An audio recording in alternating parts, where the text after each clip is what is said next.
All right, let's do this. The top 10 Aerosmith songs. Now, this is a response video to my good friend JC over at the Flipside Vinyl Community with JC. Now, if you are not subscribed to JC, what are you doing? Head on over to this guy's channel. He is amazing.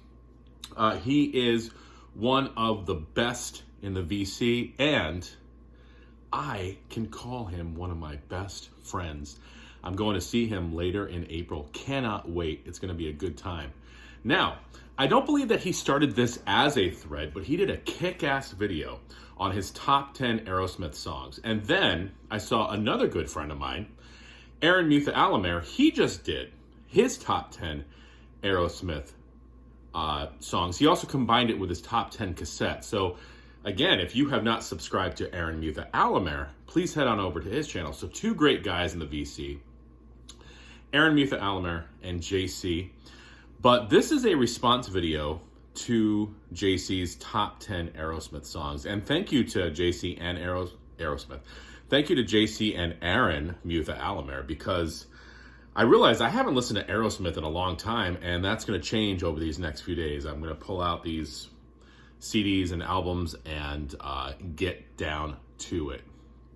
I'm going to get my wings, if you will. So I'm going to do something a little different. I'm going to start with my number 1 and go to my number 10. Yeah, crazy, right? But it's Thursday, it's St. Patrick's Day, and I'm just already crazy. So here we go. My number 1 Aerosmith song is off of my number 1 Aerosmith album, and it happens to be the only Aerosmith album I have on vinyl. And that is the song Kings and Queens off of Draw the Line. This is my favorite Aerosmith album. Again, it's the only one I have on vinyl. I do plan on getting some more on vinyl at some point. But Kings and Queens has always been my favorite Aerosmith song. Just epic, epic, epic, epic. Love it. My number 2 Aerosmith song, off of Rocks, Back in the Saddle. Just a galloping, heavy song. Killer record. Love Back in the Saddle. My number 3 song, the title track, off of Toys in the Attic. Wow. Awesome song, awesome album. I'm looking at these covers and I'm going, yeah, thank you, JC, because I'm going to be on an Aerosmith kick over the next few days. Number 4, off of Get Your Wings, Lord of the Thighs. And I know Aaron and JC both mentioned this song, and I think Danzig did a cover of Lord of the Thighs. I don't know if, I can't remember whether it's good or not. Later Danzig has hit and miss with me, especially his covers, but Lord of the Thighs, the original Aerosmith version, just a killer song. Now, this next one, there's a little story behind it. And this is a huge hit for Aerosmith. But I had to put it on my list, okay? And it's the song Dream On. All right, now, we know it appeared on the first album. But this is the album that got me into Aerosmith, the greatest hits. And Dream On is on here. And it's on the radio, as we know. My kids love the song, and I know why. It's a killer song. I still love it. I love the build-up. I love everything about it. And I know it's overplayed, but for whatever reason, I still love the song. It's number 5 for me. But this is a great collection of Aerosmith songs. If you're just getting into them, check this album out. Really, really good stuff. All right, next, my number 6 song is off of Night in the Ruts, and that's No Surprise. And they spell surprise with a Z. How awesome is that? Had to be on my list. All kidding aside, the song kicks some serious ass. All right, now, back to Rocks for my number 7, and it's Nobody's Fault.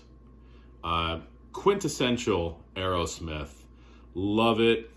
This is such a heavy record. I think James Hetfield from Metallica might have cited this as either a top album for him or a top Aerosmith album for him. I can't remember exactly what he said, but hey, James Hetfield endorses it, so buy it. Number 7, Nobody's Fault. All right, number 8, another hit for them, but I love this song. Let the Music Do the Talking off of 1985's Done with Mirrors. One of the first Aerosmith albums I probably heard all the way through. And, shortly after this, of course, they would combine with Run DMC, and the rest was history. They almost had like a rebirth with Permanent Vacation. But this was pre-rebirth. Great album, and Let the Music Do the Talking is a heavy song. Love the video for that song, too. All right, number 9. Back to my favorite Aerosmith album, and I'm going to pull the title track, Draw the Line, off. And, as I said, this whole album is killer, but Draw the Line and Kings and Queens off this album made my list.